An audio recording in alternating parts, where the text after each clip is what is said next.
Olá, turma, tudo bem? Esse vídeo é para a gente corrigir a atividade da semana passada, tá? Então, vocês tinham lido o texto, a carta do mundo, é um texto bem bonito. Aí, vocês tinham que responder lá na página 14, número 1, tá? Peguem a apostila de vocês, tá? Que era para responder na apostila e vamos corrigir. Pausem o vídeo aqui, peguem a apostila na página 14, tá? Vamos lá. Então, diz assim, ó. Pedia para reler os enunciados e marcar com um X os que revelam a emoção, sentimento do autor. Daí vocês têm que marcar lá. Meu coração entra em desassossego sempre que penso naquele lugar. Estar perto da professora era poder apanhar seu giz quando caía ou apagar com pesar o quadro para outras lições. Então, vocês marcam esses dois aqui na página 14. E na página 15, vocês marcam a última opção. Depois a gente pegava o caminho de terra com o coração já frio de saudades do dia seguinte. É maravilhoso esse texto, né? Tá. Daí, na número 2, fala assim, ó. Na prosa poética, o autor reconstrói, conforme visto no quadro da atividade anterior, uma realidade por meio de um trabalho especial com a palavra. Daí tem um trechinho. E quando a tarde anunciava o fim da aula, Dona Maria se assentava, abria seu livro sobre a mesa e lia mais um pedaço de uma história acontecida num país longe de nós, com primavera e flor, com inverno e neve, com rei e rainha coroados de ouro. Aí fala assim, releia a passagem a seguir. Sobre qual período do dia trata essa passagem? Então, sobre o final da tarde é a resposta, tá? Daí a B. Qual a realidade reconstruída nesse fragmento? Descreva. Então, a realidade é a professora sentada, né?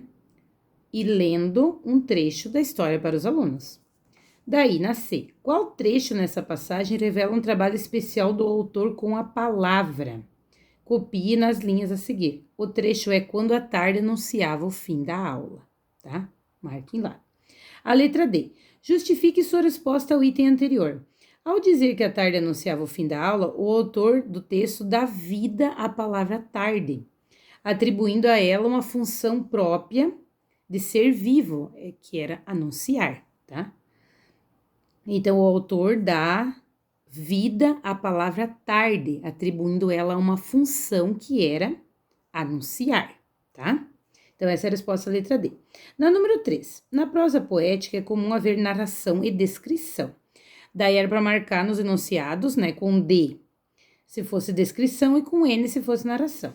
No primeiro, eu me assentava na primeira carteira. Estar perto da professora era poder apanhar seu giz quando caía ou apagar com pesar o quadro para outras lições. Então, esse é narração, tá? O próximo, eu morava numa casa com bananeiras, laranjeiras, mangueiras, vacas no curral e ninhos de ovos no meio do mato. Fácil, né? Descrição. A outra, depois ela passeava régua sobre o mapa, nos falando de ilhas, de mares, de montanhas e de outros povos que já viviam antes de nós. Narração, tá? Então, olhem só. Tem muitos gêneros literários que misturam, né? A narração com a descrição. Isso é bem comum, tá? Porque não existe um texto só narrativo e um texto só descritivo, tá? O texto literário, por exemplo, ele faz muito uso desse recurso, utiliza os dois tipos, narração e descrição. A número 4. Observando o texto em sua totalidade, responda e faça o que se pede. O que predominou, a descrição ou a narração? Então, se vocês marcaram lá a narração, está correto, tá? Deixa eu ver o que mais que vocês tinham que responder. A letra B, da página 16, né? Isso vocês tinham que fazer? Isso, a letra B. Isso. 16. Diz assim, ó. Na letra B, complete a frase a seguir. O período da narração foi importante porque o propósito principal do texto A Carta do Mundo é narrar, né, os fatos presentes na memória do narrador, tá? Então, vocês têm que completar com as palavras narração e narrar, tá? Aí vem a página 16, número 1 e 2, que é isso que vocês têm que fazer, né? Isso, número 1 e 2, para responder essa aqui, vocês tinham que relembrar os pronomes pessoais, né? Que são eu, tu, ele, ou ela, nós, vós, eles, ou elas, tá?